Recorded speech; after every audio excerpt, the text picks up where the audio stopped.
ایک میں آپ کو سچا واقعہ سناتا ہوں کہ اگر انسان اگر نیکی کرے نا کسی کے ساتھ یا اللہ تعالیٰ کے سامنے نیکی کرے تو لوگوں سے امید رکھیں لوگ مجھے واہ واہ کریں، بڑا نیک انسان ہے، بڑا دین کام کر رہا ہے، بڑا عبادت گزار ہے، یا بڑا نہ صرف اللہ سے امید رکھیں۔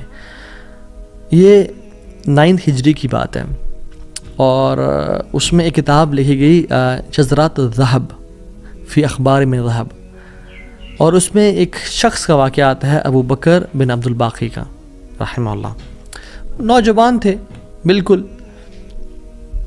انہوں نے وہ بیت اللہ گئے اور جب وہاں گئے تو انہوں نے اپنا سارا فریضہ سر انجام دیا۔ کچھ دن گزرے تو وہ he was not very rich, ان کا راشن جو تھا وہ ختم ہو گیا، اور جب راشن ختم ہوا تو بھوک اور پیاس کا عالم۔ مکہ کے ایک دن گلی میں جا رہے تھے تو ان کو نا ایک پیکٹ ملا، انہوں نے اس پیکٹ کو اٹھایا، تھوڑا ہیوی تھا وہ، انہوں نے کہا چلو میں کمرے میں جاتا ہوں اور دیکھتا ہوں کیا ہے اس میں۔ کمرے میں گئے تو ایک ایسا ہار تھا جو کہتے ہیں میں نے آج تک نہیں دیکھا تھا۔ It was very unique, it was very precious. کہتے ہیں کہ میں بڑا حیران ہوا یہ کس کا ہوگا۔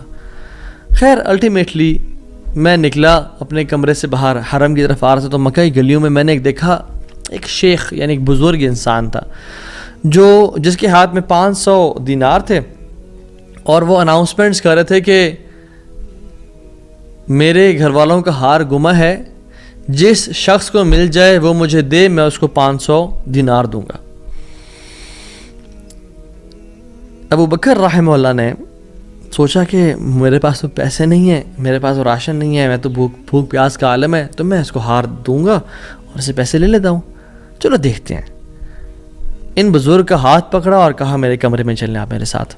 کمرے میں گئے تو کہا آپ سے 3 سوال ہیں، آپ اس پیکٹ کی نشانی بتائیں، جس چیز سے اس پیکٹ کو باندھا گیا اس کی نشانی بتائیں، اور اس ہار کی نشانی بتائیں، صرف 3 نشانیاں بتا دیں، میں آپ کو وہ دے دوں گا۔ جیسے ہمیں کوئی چیز ملے تو ہم کہتے ہیں کہ آپ یہ 3، اور اگر کوئی انسان کھوٹا ہوتا ہے نا تو وہ کہتا ہے مجھے 50 نشانیاں بتائیں یا مجھے 60 نشانیاں بتائیں، اور کوشش کرتے ہیں ایک نہ ایک تو غلط بتا ہی دے گا تو ہار میرا ہو جائے گا، لیکن ہی وہ سنسیئر۔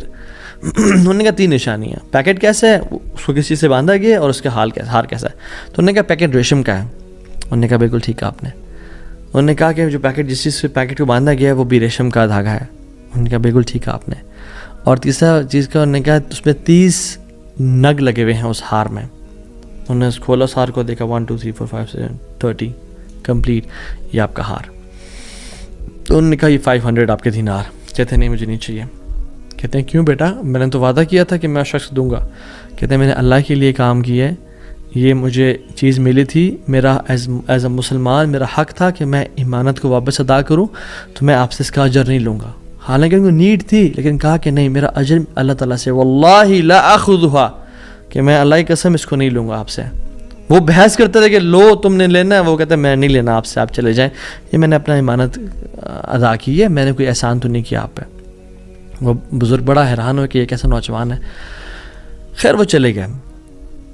کچھ عرصے بعد ابو بکر بن عبد الباقی رحمہ اللہ کہتے ہیں کہ میں فائنینشلی اسٹیبل نہیں تھا، تو میں نکلا کچھ تجارت کرنے کے لیے۔ تو میں جس شپ پہ بیٹھا، ہند کی طرف میں نے سفر کیا، سافرت الی الہند، میں ہند کی طرف جانے لگا۔ اور کہتے ہیں جب راستے میں تھا تو اتنے برے طوفان نے ہماری شپ کو ہٹ کیا کہ پانی شپ کے بیچ میں آ گیا اور لاگز بکھر گئے اور وہ کشتی ٹوٹ گئی۔ کچھ لوگ ڈوب گئے، کچھ لوگ چیز چلا رہے تھے۔ میرے ہاتھ میں ایک لکڑی کا بہت بڑا ووڈ لاگ لگا، لکڑی کا ایک پھٹا سا لگا، میں نے اس کو زور سے پکڑ لیا، وہ مجھے جو ہے نا وہ سلولی اینڈ گریجولی کنارے پہ لے آیا۔ میں جب اس آئی لینڈ پہ پہنچا تو دیکھا الحمدللہ وہاں پہ بالکل وہ ابینڈنڈ آئی لینڈ نہیں تھا، وہاں پہ لوگ آباد تھے۔ کہتے میں جب اندر گیا آئی لینڈ کی طرف اور دیکھا الحمدللہ مسلمان لوگ تھے، اور وہاں پہ مسجد بھی تھی اور گھر بھی بنے ہوئے تھے، تو کہتے ہیں میں سیدھا مسجد چلا گیا۔ اسے لانگ سٹوری شارٹ کر کے بتاتا ہوں میں۔ مسجد میں کہتے ہیں میں جا کے قرآن پڑھنا شروع کر دیا۔ جب قرآن پڑھا تھا تو ایک مزدور آیا میرے پاس اور کہتا ہے کہ آپ تو بڑا پیارا قرآن پڑھتے ہیں، اور ہمارے تو اس آئی لینڈ پہ آپ کہاں سے آئے ہیں؟ ہمارا تو اس آئی لینڈ پہ یعنی کوئی اچھا قاری نہیں ہے موجود کہ جو قرآن ایسے پڑھے، ماشاء اللہ یو ریسائٹ بیوٹیفل قرآن۔ تو آپ ایک کام کریں, آپ پلیز میرے بچوں کو پڑھا دیں. سلولی اینڈ گریجولی لوگ آتے گئے اور ان کو اپنے بچے پڑھاتے گئے, اور وہ ابو بکر رحمہ اللہ اس مسجد کے بڑے نوبل شخص بن گئے کہ لوگ ڈیمانڈ تھی بہت زیادہ, قرآن پڑھ کسی کو آتا نہیں تھا, تو انہوں نے اپنے بچوں کو لایا اور لوگ بھی پڑھنا شروع ہو گئے, اور ان کو اس مسجد کا ایک طرح سے لیڈر بنا دیا کہ آپ اس کو رن کریں. کچھ عرصے بعد جب ابو بکر رحمہ اللہ کہتے ہیں میں ابھی جاتا ہوں اس آئی لینڈ کو چھوڑ کے, مجھے نکلنا ہے یہاں سے, مجھے اپنے گھر کی طرف اور اپنے بزنس کی طرف واپس جانا ہے, تو مجھے اجازت دیں. تو ان لوگوں نے بڑا ان کو پش کیا اور کہا کہ نہیں آپ نہ جائیں, آپ کی آنے کی وجہ سے ہمارے پورے آئی لینڈ میں قرآن کی تعلیم پھیل رہی ہے, you such a noble and wonderful gentleman, آپ پلیز یہیں پہ رکیں.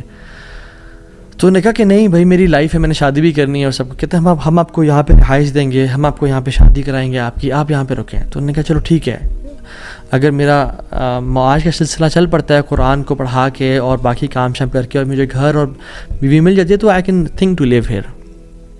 انہوں نے ان کی شادی کر دی ایک عورت سے, اور کہا کہ یتیم لڑکی ہے اس سے آپ کی ہم شادی کرتے ہیں.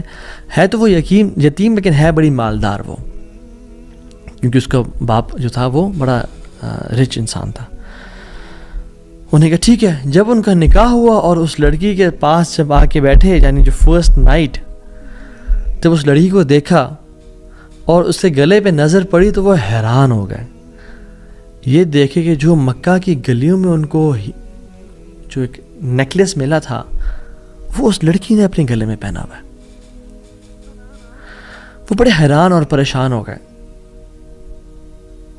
کچھ ٹائم بعد جب لوگوں نے پوچھا سب معاملات ٹھیک ہیں, سب سیٹ ہے, کوئی مسئلہ پریشانی تو نہیں, کہتے ہیں کہ سب ٹھیک ہے الحمدللہ.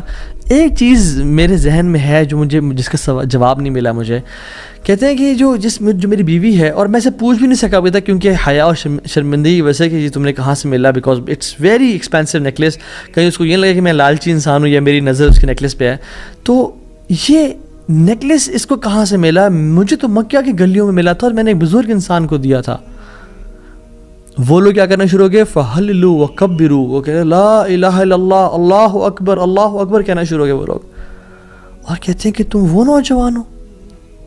کہتے ہیں کہ اس کا باپ جو اس علاقے کا ایک بڑا انسان تھا, وہ ہمارے پورے اس علاقے میں ایک کہانی سنایا کرتا تھا کہ ایک شخص مجھے ملا, اس شخص سے زیادہ نیک انسان میں نے آج تک نہیں دیکھا, اس سے زیادہ امانت دار شخص میں نے آج تک نہیں دیکھا. وہ ہمیں ایک لڑکے کی کہانی سنایا کرتا تھا کہ ایسے ایسے اس کو نیکلیس ملا, اس نے مجھ سے پیسے نہیں لیے اور مجھے وہ اتنا قیمتی ہار واپس دے دیا. اور وہ باپ اللہ کا نہیں گولی, وہ دعا کیا کرتا تھا کہ یا رب میری بیٹی کی شادی اس بندے سے کروا دے یا رب جس نے مجھے وہ ہار ڈھونڈ کے دیا تھا. اور آج آپ یہاں پہ آ گئے, اللہ تعالیٰ کیسے آپ کو یہاں پہ لے کے آیا. اور وہ بڑا حیران ہوئے کہ سبحان اللہ, کس طرح سے انہوں نے ہار اللہ کے لیے دیا اور اس کا اجر صرف اللہ سے کی امید رکھی, اور اللہ تعالیٰ نے کہاں کہاں سے لا کے ان کو یہاں پہ ان کی شادی کروائی اور ان کی لائف کو سیٹل کیا, اور ہار بھی ان کو واپس لوٹا دیا. اور سبحان اللہ انہوں نے کتنے دینار کو دھتکارا تھا اور ریجیکٹ کیا تھا, 500 دینار کو. کہتے ہیں کہ مجھے ایک ٹائم میں لائف کے ہمیں ضرورت پڑی ہسبینڈ وائف کو, تو ہم نے کہا کہ اس ہار کو بیچ دیتے ہیں. جب اس ہار کو ہم نے بیچا تو اس کے 5 لاکھ دینار ہمیں ملے, 5 لاکھ دینار اس کو ملے. یعنی سبحان اللہ 500 کو انکار کیا اور اللہ تعالیٰ نے 5 لاکھ دینار واپس کر دیے. ہار بھی دے دیا, ہار والی بھی دے دی, سیٹل بھی کر دیا لائف کو. ان اللہ علی کل شیء قدیر, اللہ تعالیٰ ہر چیز پر قادر ہے, اس کے لیے کچھ مشکل نہیں ہے میرے بھائیوں اور میری بہنوں. آپ کی لائف میں پریشانیاں ہیں, مشکلات ہیں, زندگی تنگ ہے, آپ اللہ کو اس کے ناموں سے پکاریں, آپ اپنی نیت ٹھیک کریں, آپ اپنے اجر کا سوال لوگوں سے نہ کریں, صرف اللہ سے امید رکھیں, پھر دیکھیں آپ کی زندگی کس طرح سے آسان ہوتی ہے.